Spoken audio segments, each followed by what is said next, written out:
আসসালামু আলাইকুম। Walton LED light presents ক্রিক টকে সকলকে আমন্ত্রণ। চ্যাম্পিয়ন্স ট্রফির দলে মিডল অর্ডারে ব্যাটসম্যান সাকিব জায়গা পেতে পারতেন কিনা, কিংবা ব্যাটসম্যান সাকিব থাকলে অন্য সবার চাইতে ভালো করতেন কিনা, সেই ব্যাপারে একটা প্রশ্ন চলে এসেছে। এখন আমি ব্যক্তিগতভাবে এই প্রসঙ্গটাকে একটু ভিন্নভাবে দেখি, কারণ আমার অ্যাসেসমেন্ট মতে গেল এক বছরে সাকিব চোখের সমস্যাটার কারণে ব্যাটিংয়ে স্ট্রাগল করছিলেন। চোখের সমস্যাটা অনেক বেশি মাত্রায় প্রকট হয়ে দাঁড়িয়েছিল, ব্যাটিংয়ে তিনি স্ট্রাগল করছিলেন। আপনি উল্টো এই প্রসঙ্গ তুলতে পারেন যে যদি সাকিবের বোলিংটা নিষিদ্ধ না হতো, তাও কি সাকিব খেলতে পারতেন বাংলাদেশের হয়ে?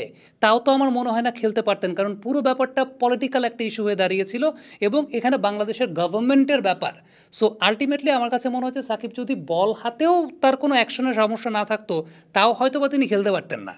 কিন্তু ব্যাটসম্যান হিসেবে তো আসলে বলটা দেখার জন্য, বলের ওই ডাইমেনশনটা বোঝার জন্য চোখের সাপোর্টটা খুব প্রয়োজন। এবং সাকিব আল হাসানকে গেল এক বছর ধরে আমরা স্ট্রাগলই করতে দেখছিলাম ব্যাটিংয়ে, সেটা তার চোখের সমস্যার জন্য। আবারও বলছি, সাকিবের চোখের প্রবলেমটা লাস্ট এক বছর ধরে একদম প্রকট থেকে প্রকটতর হচ্ছিল, যে কারণে অ্যাজ আ ব্যাটসম্যান সাকিব ওইভাবে সাকিব সুলভ কন্ট্রিবিউশনটা করতে পারছিলেন না, যেটা সাকিব অ্যাজ আ বোলার। আবারও বলছি, অ্যাজ আ বোলার সাকিব তো চোখটা বন্ধ করে বোলিং করলেই সেটা হয়ে যায়। এখন সাকিব তো অ্যাজ আ ব্যাটার কমফোর্টেবল ছিলেন না, সেই ব্যাপারটাকে আমরা আসলে ভুলে গেছি, বা সেই ব্যাপারটাকে আমাদের আসলে মনে নাই। আমরা তো এটাও দেখেছিলাম যে সাকিব আল হাসান হেলমেটের ফিতা কামড়ে ব্যাটিং করার চেষ্টা করছিলেন। টেস্ট ম্যাচ ক্রিকেটে যখন ইন্ডিয়ার সঙ্গে ব্যাটিং করতে নেমেছিলেন, হেলমেটের ফিতা কামড়ে ব্যাটিং করতে নেমেছিলেন, এবং ইনিংসগুলো কিন্তু অত বড় হয় নাই। এখন এটা তো T10 ক্রিকেট না বা T20 ক্রিকেট না। ধরেন T10-এ তার ব্যাটিং আপনি দেখেছেন, T10-এ একটা ব্যাটসম্যানকে খেলতে হয় 7-8 বল, 10 বল, 15 বল, 20 বল সর্বোচ্চ। এখন ওয়ান ডে ক্রিকেটে তো মিডল অর্ডারে ইনিংস বিল্ড আপ করতে হয়, সেটা একটা খুব গুরুত্বপূর্ণ বিষয়। এখন খুব সিম্পল একটা ব্যাপার, সেই সিম্পল ব্যাপারটা হচ্ছে সাকিব আল হাসান কি আসলে তার চোখের প্রবলেমটা কতটুকু রিকভারি হয়েছে, এই চোখের প্রবলেমটা নিয়ে as a batsman one day cricket তিনি আসলে খেলতে পারবেন কিনা, সেগুলা কি আপনি ভেরিফাই করে এই কোয়েশ্চেনটা করেছেন? আমার কাছে তো মনে হয় যে মানে তাকে গাজী আশরাফ হোসেন লিপুকে জিজ্ঞেস করা হয়েছিল প্রেস কনফারেন্সের দিন যে ব্যাটসম্যান সাকিব সেই জায়গাটায় আসতে পারতেন কিনা। আমার কাছে মনে হয় যে এই জায়গাটার কোনো ভিত্তিই নাই, কারণ ব্যাটসম্যান সাকিব তো চোখের প্রবলেমের কারণে স্ট্রাগল করছিলেন। ভাই, সেটা কি আপনারা মানে এত সহজে ভুলে গেছেন? আমি জানি না বাংলাদেশের মানুষের এগুলো মনে থাকে না কেন, বা বাংলাদেশের মানুষ এগুলো আসলে ভুলে যায় কেন। আমার তো ব্যক্তিগতভাবে মনে হয় যে সাকিব আল হাসান নিজেও এই প্রশ্নের জায়গায় খুব বিরক্ত হবেন। হ্যাঁ, as a bowler Shakib Al Hasan তার চোখের দরকার হয় না, চোখটা বন্ধ করে যে জায়গায় বল ফেলবেন সেই জায়গায় বল পড়বে, এই ব্যাপারে কোনো সন্দেহের জায়গায় নেই। বাট অ্যাজ আ ব্যাটসম্যান তো তিনি আসলে সেই জায়গাটা স্ট্রাগল করছিলেন, এবং আমরাই কথা বলছিলাম যে সাকিবের আগের কাট শটগুলো হচ্ছে না।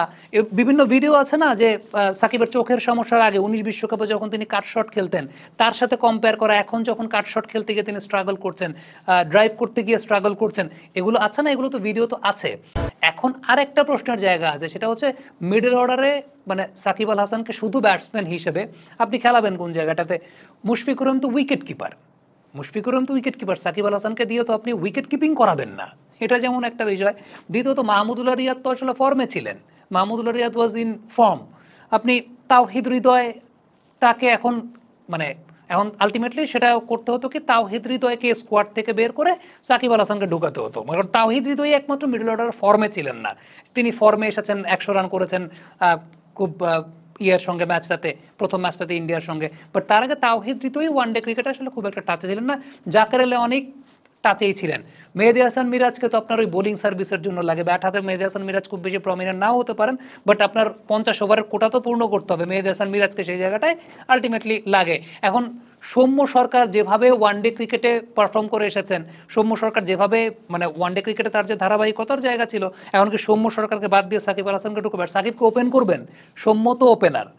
সো এখন ফ্যাক্টের জায়গাটা হচ্ছে যে আপনি কোন জায়গায় মিডল অর্ডারে সাকিব আল হাসানকে আপনি ইন করাতে চাচ্ছেন। বা ধরেন তানজিদ তামিম, তানজিদ তামিমও তো ওপেনার, সৌম্য তানজিদ তামিম তারা ওপেনার, পারভেজ ইমন সেই জায়গাটা backup opener along with backup wicket keeper. তো আপনি কোথায় আসলে সাকিব আল হাসানকে ওই জায়গাটা ইন করাবেন? মানে জায়গা কি কোনোটা আছে? মাহমুদুল্লাহ রিয়াদকে ইন করানোর জন্য, ধরেন মাহমুদুল্লাহ রিয়াদ ফর্মে আছেন, মাহমুদুল্লাহ রিয়াদকে ইন করানোর জন্য সৌম্যকে স্যাক্রিফাইস করতে হয়েছে। মানে ব্যাপারটা আপনি চিন্তা করেন, মাহমুদুল্লাহ রিয়াদকে ইন করানোর জন্য সৌম্যকে স্যাক্রিফাইস করতে হয়েছে।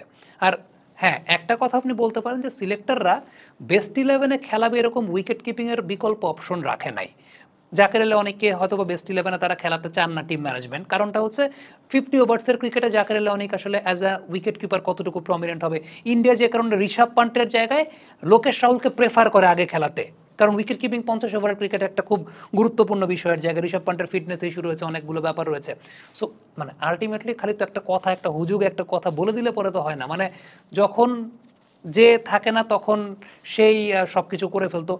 কন্ডিশনটা, কারেন্ট কন্ডিশনটা তো বুঝতে হবে। সাকিব আল হাসান চোখের প্রবলেমটা রিকভার করেছেন কিনা, এবং সেটা 50 ওভার ক্রিকেটে খেলার জন্য, ব্যাটিং করার জন্য ওই ডেপটা সাকিব আল হাসান তার চোখের ওই জায়গাটা কমফোর্টেবল কিনা, এটা কোনো কিছু ভেরিফাই না করে বাস আমরা বলে দিচ্ছি। অথচ এই আমরাই গেল 3 বা 4 মাস আগে আমরা খুব সুন্দর ইমোশনাল ভিডিও বানিয়ে করতাম যে যখন চোখের প্রবলেম ছিল না তখন একরকম ব্যাটিং, যখন চোখের প্রবলেম হয়েছে তখন আরেক রকম ব্যাটিং। তাকে ফিতা কামড়ে আমরা সেই স্ট্রাগলের গল্পগুলো বলিনি, সবই তো বলেছি। So as a batsman Shakib Al Hasan তো স্ট্রাগলই করছিলেন।